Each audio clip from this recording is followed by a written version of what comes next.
Perfect.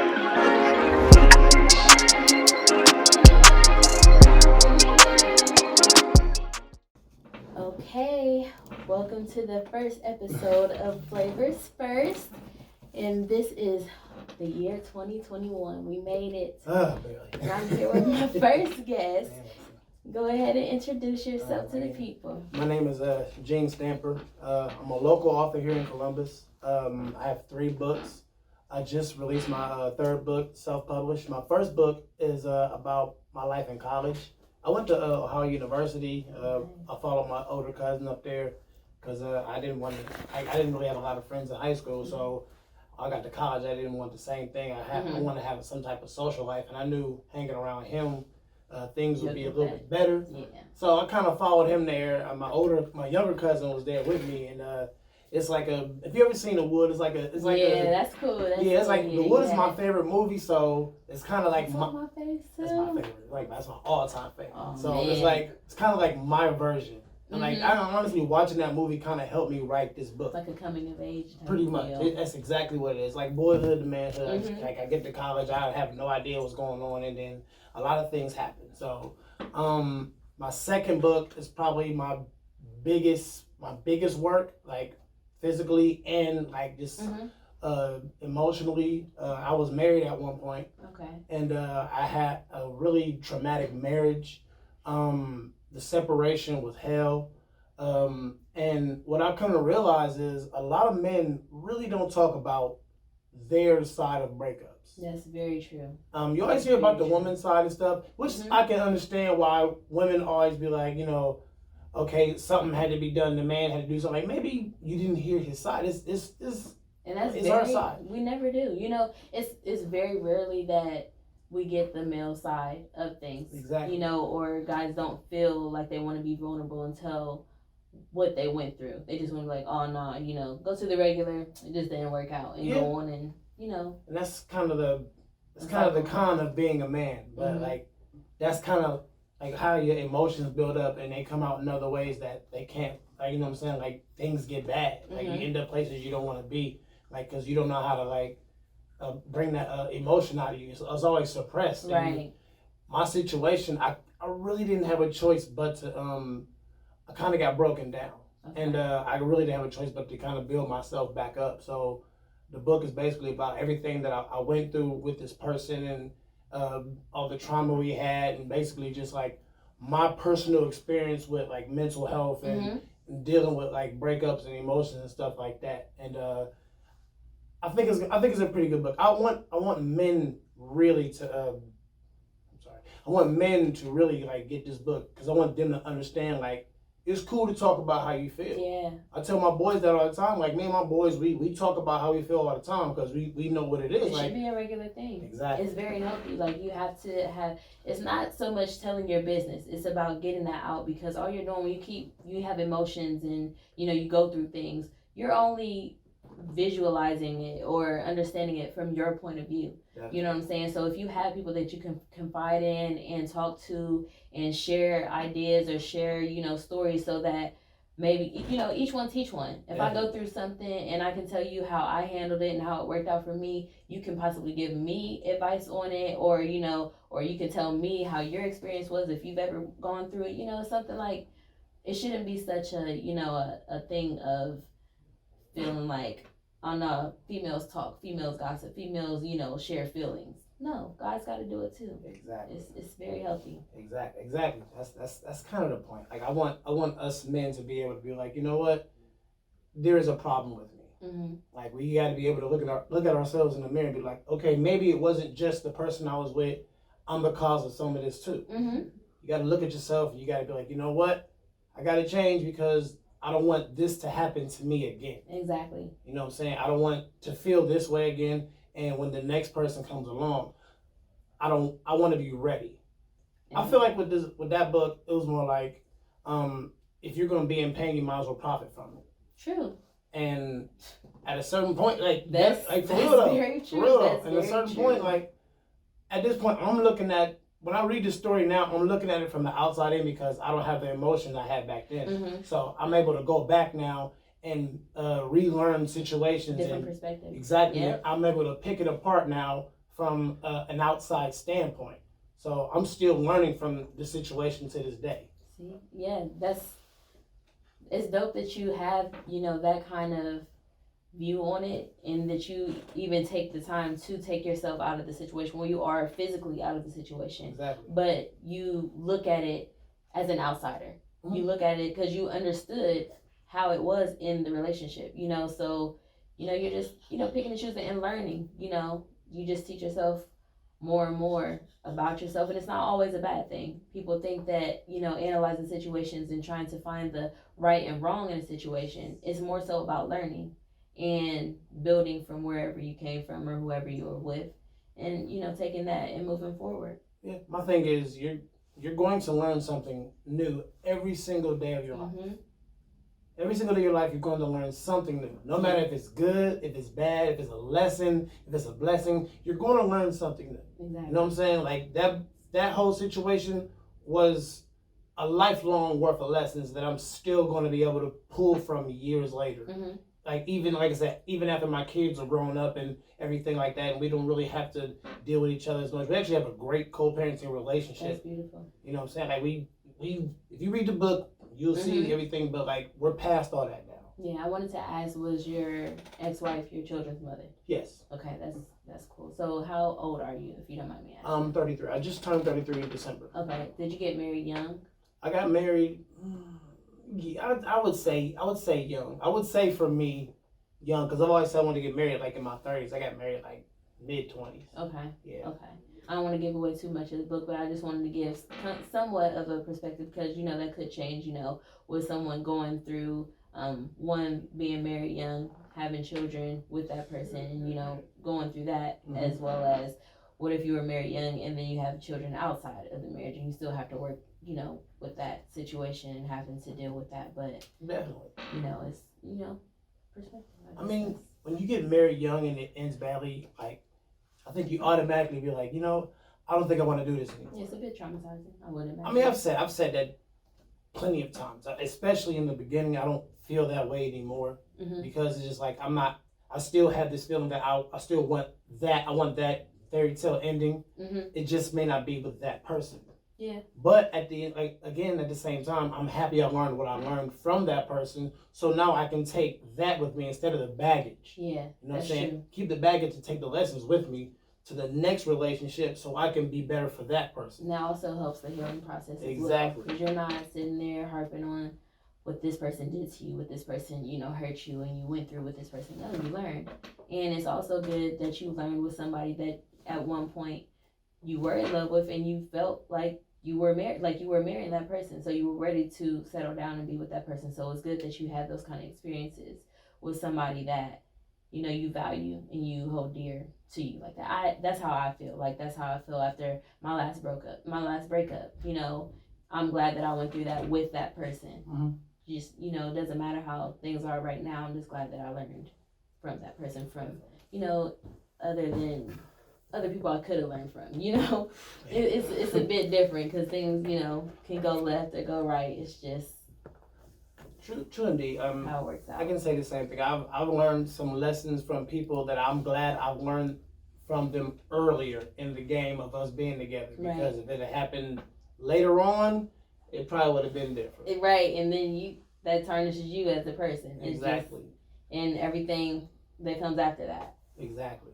I think the biggest thing is, especially with these type of situations, as far as like moving on, the hardest part is like the baggage, and the hardest part is the red flags and the insecurities, that all the stuff that you kind of have now that you're trying to break away from. Yeah. Once you get away from a very terrible breakup or something like that, and I try my hardest. I pride myself on this. When I start something new with somebody else, I don't take anything bad with me from the last situation because they're two totally different people. You have to separate, because if you don't, you're not giving that person a chance to show you who they are. Exactly. You know what I'm saying? And you're basically painting the narrative. You're directing the story because you're controlling it. You're wasting everybody's time. Yeah. You're wasting everybody's That's time. what it is. Yeah. Basically, this person's looking at you different now because like I didn't cause any of this. Like Mm-hmm. I didn't see any of this in you. So now they're looking at you different, and now you're about to lose out on somebody else because you can't get up for. Obviously, first of all, if you're going to even be doing this, you need to heal. Yes. You know what I'm saying?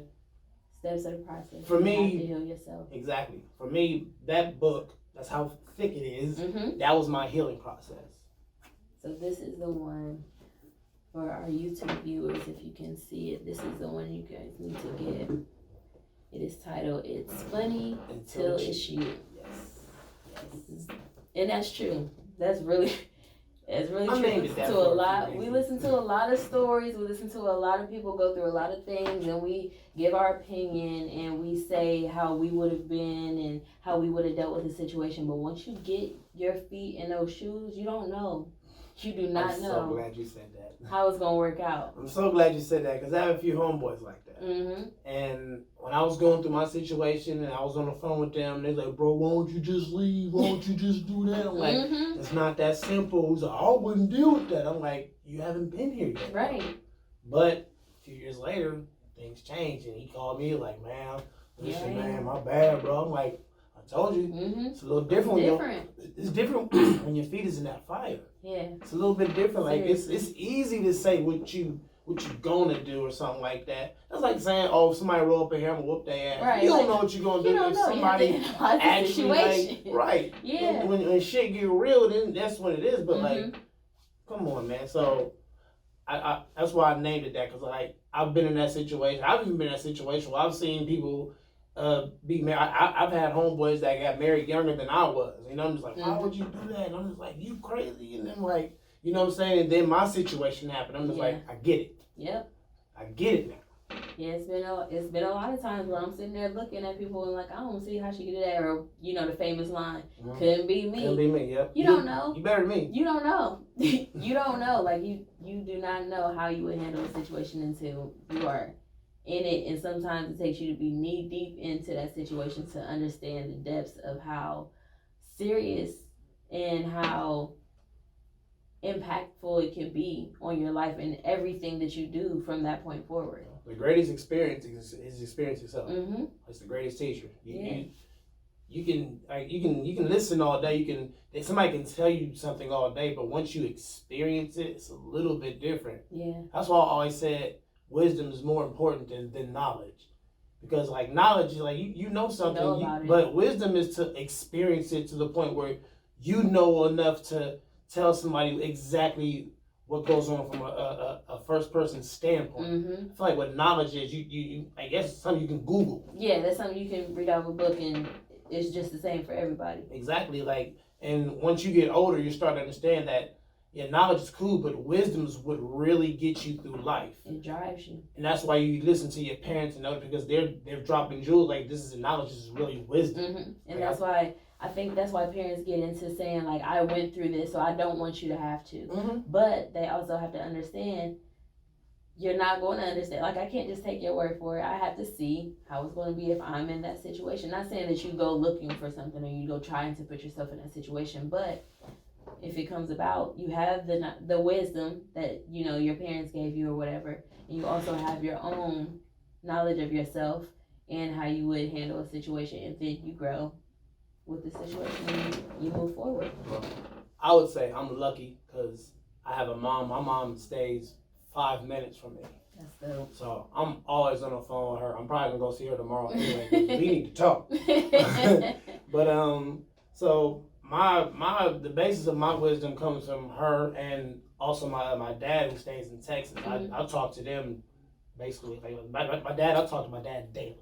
I talk to my mom like at least once a week, or I'm over her house. Mm-hmm. So my wisdom really comes from them, and I trust their wisdom because it's gotten me this far, and it's made me I would say a different person than what the average guy would be. You know what I'm saying? And I really appreciate it now. At first I thought I was just a weird ass kid when I was little, but I mean I understand now. You know what I'm saying? Mm-hmm. And so I appreciate the wisdom that my parents have given me, and now that I'm getting to that age, I'm starting to gain my own source of wisdom, which I can now pass to my sons, and I'm noticing now that I'm starting to do certain things. Building on it and passing Exactly. it along. It's a generational thing. Exactly. That's why it's so important, even if you didn't come up in a 2-parent household, it's just important to have those bonds with people that are important. Definitely. So that you can, learn something from somebody. It's not always about you having to feel like, oh, I have to figure this out, I have to figure this out. There's people that came before you for a reason. So especially if they're your parents and they gave birth to you and they brought you in this world, everybody doesn't have a great relationship, but it's important to pay attention to those that come in place before you, whether it's right steps or wrong steps. Exactly. Whether they were there for you or not, you gotta dig a little bit deeper into the situation and ask the whys and the hows. You don't get old being no fool. Gotta get there smart. somehow. Exactly. You gotta be smart some kind of way, right? You gotta think, like, the generation our parents came up in, like, they got their own problems. Like, we got our problems now. They had their own things. They had to dodge. Generation. Exactly. Yeah. So Different I appreciate that. You know what I'm saying? Mm-hmm. So definitely, man. Like, I appreciate my parents. I appreciate my mom. They got me on this path, and you know what I'm saying. I appreciate that for real. Yeah, because you see, what you could be, or who you could be, or what type of person you could be. It's really easy. it's easy, but it's not worth it. You have people who care about you. Like I got babies. I ain't got time for all that. See? You know what I'm saying? I got babies, I got bills, and I got dreams. I ain't got time for all that. Listen, it's true. You gotta have something to live for, right? You gotta have a purpose. And even if you don't know your purpose, you gotta have to want to know your purpose. You'll figure it out one day. Hopefully, we're all on the same path of Definitely. trying to figure it out. So tell us about your other book. I want to talk about this book, Away with Words. So, a poet and an author. And is this your book of poems? Yes. Okay. Book of poems. Tell me how that came about. Tell me how you started writing poetry. I want to say third grade. Third grade, I realized my writing was a little bit different from everybody else's. First of all, I kept getting all A's and all my stories in the class. And I remember writing a specific poem. I remember my first poem. It's very, very simple. It's very, very small. E is for me. My name is Eugene. The only letter I love is E because it is me, and my name is Eugene. That's what I like about E. For some reason, it was D. I was like 7. But I remember, for some reason, to this very day, 33 years old, I still remember my very first poem to this very day. That's crazy. And I've always been a writer. I've written stand-ups before. I've actually done like stand-up comedy before. I've tried it out. I went on stage twice and actually did a pretty good job. I was gonna say, did you like it? How was it? It wasn't that bad. I wrote my own stand-up. I've done songs. I've done songs. I've rapped for people before. I'm not a rapper. My friends keep telling me I'm not a rapper. They keep trying to make my friends keep trying to make me rap. I'm not rapping. Leave me alone. You have a nice voice to rap though. I don't, man. You have a nice story to tell, but I don't. that's not your lane. I sound like a congested Method Man when I rap. I don't like it. But I wrote for that. I've like, writing is just something that I've always done. Like, writing has been my therapy. You know, like, your release. Cause it started as a talent. I think most talent for men starts trying to get females. Mm-hmm. I started writing because Donald Jones is my favorite R&B singer, and I tried to emulate him, and I thought he was like the baddest dude walking when I was younger. Yeah. And like, when I found out he like wrote his own, like, when I found out, like, that's what I really found about writing. And like, I would try to emulate him and write songs about like my crushes, which ultimately got my ass whooped in 8th grade. But oh no. Yeah, that's a story. We ain't got none time. But so, and then from there, basically, I just kind of like wrote from there in like college, and then I don't know. And there were times I wanted to stop, but I just couldn't. It's like it's your calling. I guess so. Like, it's been plenty of times I wanted to stop writing, but I just couldn't. And poetry has just always been there for me. I've always poetry's been like the go-to because I'm a very big music head. Yeah. So you know what I'm saying? I love music. I love hip hop. I like bars. I like rapping. You know what I'm saying? That's why I don't go out no more, because I don't know anything on the radio. That's how I am. I don't know any of that stuff. Like, give me something with some substance and something that like the old school stuff that we used to listen to. I can't. Like my rappers now, I like my rappers with bars. You know what I'm saying? And I like my singers that can actually sing. Yes. You know, so I'm kind of cut from that ilk, if you will. Mm-hmm. And I just really, especially with my stuff, I focus more on stories. I try to make every stanza, every line the coldest line I can make, and that's just kind of how I've always been. And with this book, honestly, like I said, I really started this book in 2009. The original book happened after a very, very, very bad breakup. A very, very, very bad breakup. And I just remember being in my grandma's basement, and all I had was like, I had my pen in my hand. I'm just like, I just gotta write. I have to do something. I can't just be. I can't breathe right now. I have to, I can't believe this is happening. And I wrote, and I just kept writing. I didn't even know why. It was like I felt like I was like a blind, basically, and I just kept basically like a free write type of deal. You're just writing what's coming to you. And it kept going like this for 6 months, basically. Wow. I look up, I had like 100 poems.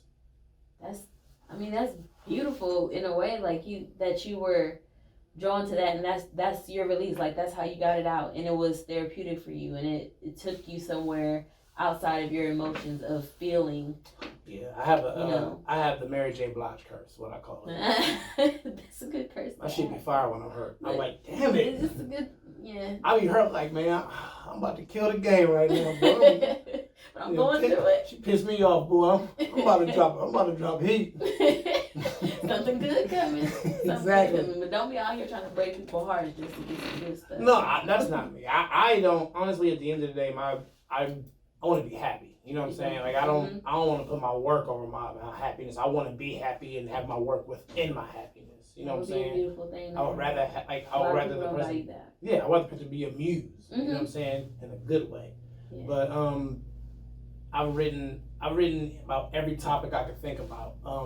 Whether it was about me, whether it's about somebody else. I've made I have stories in this. Like, there's poetic stories in this, and these are just like my first 3 books. And I'm at a crossroad right now, because I don't know. I have 2 more books in the tuck, and I kind of want to go with a second phase, because these first 3 are basically based on me. Okay. And I want to close that phase, because I kind of got that out the way, and now I want to focus more on other stuff like fiction and other things like that. Like, I have other books right now that I'm working on. I just don't know when I'm going to put them out yet, because I kind of want to let these breathe. And I thought about just taking a break for a minute, but I'm not entirely sure yet. And I'm pretty sure if I say that, a few people are going to hang me for saying that. So it's probably not going to happen. They're not going to let it happen. I mean, it sounds good to take a break, but in that break, your mind's not going to just be idle. You're going to be working and stuff like that. So once you do decide to come back into it, you already have some more work to put out. You know what I'm saying? My mind will not. It's not going. Just so don't. Just a little tiny break, I guess. Yeah. You would say. Because I mean, like I said, my 4th and 5th book. My 4th book is already done. See. Already, like I just put that one out. I wrote them around the same time. Actually, I wrote the 4th book first, and then I ended up putting this one together. From what you've already had, okay. And so I already put that out, and I'm still working on the 4th book. So I don't want to stop, but I kind of want to take a small little break just to breathe a little bit. But at the same time, I don't want to miss any opportunities or any chances to catch any type of fire or anything like that. So I mean, if need, I'll keep going if need. I don't have a problem with that at all. You know what I'm saying? Like, this is what I want to do. This is my dream. Like, I love writing, so be it. I'll keep going. I ain't got no problem with that. Like you said, I mean, you can let these breathe, but it's not stopping. You're still working, and you can also, get these out there, and people can dive deep into these. And once people feel like, okay, we understand these, we get these, we value these, we see the purpose in these. That's when the next one comes out. That's when your next set of work comes out, and then you got people wanting more and more and more from you. So you're just feeding yourself and feeding your audience at the same time. So it's substance. I think right now I want to focus more on like marketing, so I can build a fan base, so I can have people to anticipate a next book. Okay, see, both building fan bases. Tell people where they can follow you so that we can have that information out here. Just for the people listening to like to skip out early. For right now, Facebook, Gene Stamper on Facebook. Instagram, Gene the Author. So those are the two primary things I'm on right now. I'll probably get a Twitter here pretty soon. This is the thing I gotta really get into as far as like marketing and advertising. Cause I'm not a big social media dude like that. I've had the same regular old Facebook since high school. See, yeah, it's important. That's one of my things that I have to get into, and we'll make sure that we have the information tagged for our YouTube viewers so that they can click and subscribe, because we will definitely have you on the show again, because we want to follow up with you and follow your work and see where, of course, where things are going. So I also want to get into your third book that we have here, and this is Truly Yours. Yes. My Experience. This is my fun book. Let's talk about that. I can get a little backstory. 18-year-old me. Wow, it's crazy.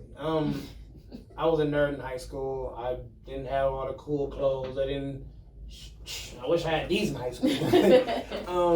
No, I had, what did I have? I don't remember. I had like size 16 Reeboks. Don't ask me why. I wore like a size 15 in high school. For some reason, my feet shrunk back to a 13. I don't know why. Yeah. Or wait, I don't know. I don't know. I questioned it, but I just like, you know what?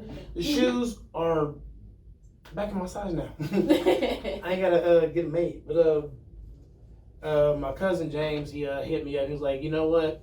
I think it's time for you to come visit me in college. You're a senior now. I know you haven't been on any visiting tours yet, so I want you to come here first. Bet, no problem. Yeah. I'm thinking it's college. I'm thinking this like I haven't seen American Pie. You know what I'm saying? So I'm thinking, you know what I'm saying? Movies, I mean, and honestly, my first kind of like whole thing of it when I first saw it, it kind of was like that, bro. Because my parents weren't there, and I came on like a Friday night. You know what I'm saying? So everybody was out. Everybody on the streets. If you ever been to Athens, Court Street is the place to be. Athens, Ohio University is like top 5 college schools in the world. I didn't know that at first because I didn't study that type of stuff. I was just trying to go there to be around my cousin. Yeah.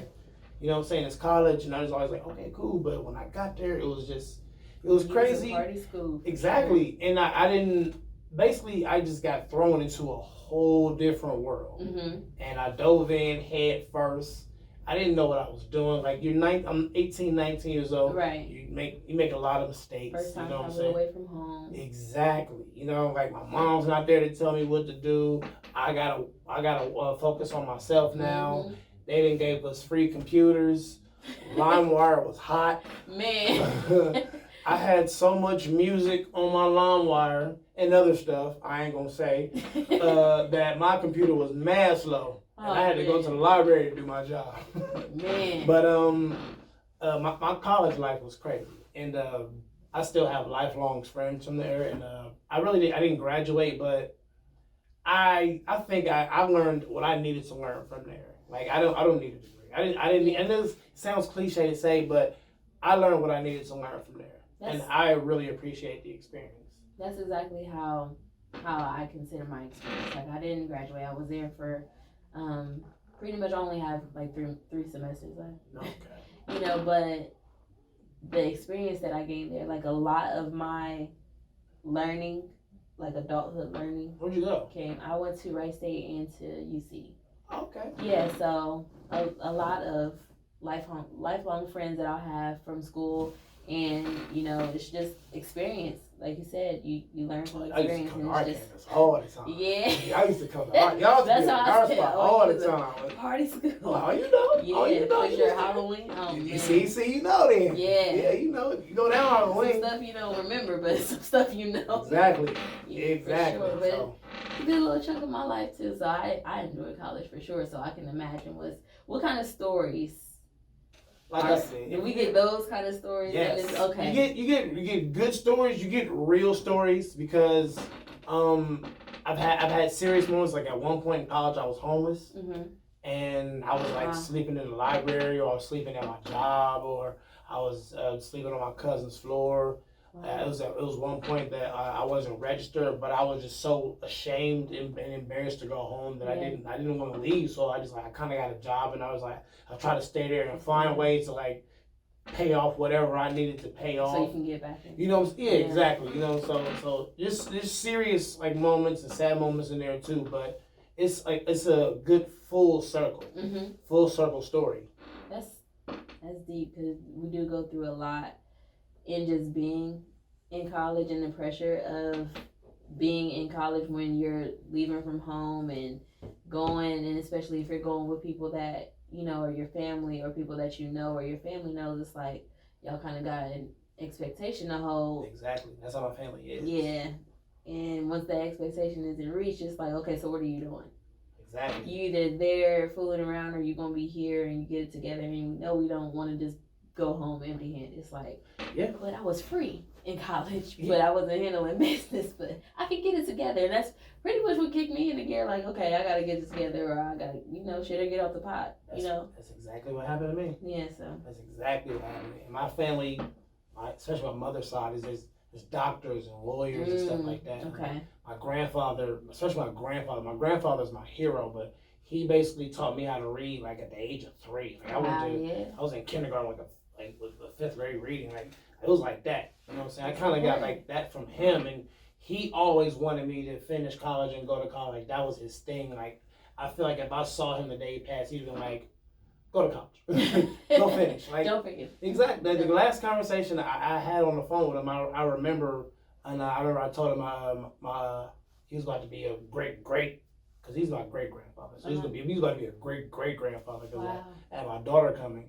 And I actually told him I was finishing this book, and I want you to read this book, because I'm making my first book, and I know you're going to be proud. And that was the last conversation that we had. He didn't get to read the book, but I do everything as far as like my literature and my work and stuff like that for him. You know what I'm saying? So when it came to like education, he was no joke about it. Very valuable. Exactly. He'll come up to your school so fast. Like, oh, you up here cutting out? He never did it to me. He had to do it to me, but like my mom and my grandmother and stuff like that. Oh, he used to snatch them up all the time. He'll come from he'll come from New York to Ohio to come to your class. Wow. Seriously. Because it's that serious. I mean, values. Exactly. Things that you hold value. That's dope though that you have, motivation and a purpose for what you do, and it also helps you express yourself and share your experience. Absolutely. Like I said, it's very good. Like it's kind of touching to me, because you said that you did that for your grandfather, and you were finishing your book or whatever, and that's kind of where like I said, a lot of my college came from. A lot of experience happened. I lost my grandmother in college, so it's like once that happened, it's just like I don't really have a need for fish. I was doing this for her, because she kind of wanted me to do it, but she didn't push me to do it. She would encourage me to do anything that I really wanted to do. Like she knew that I like to do hair.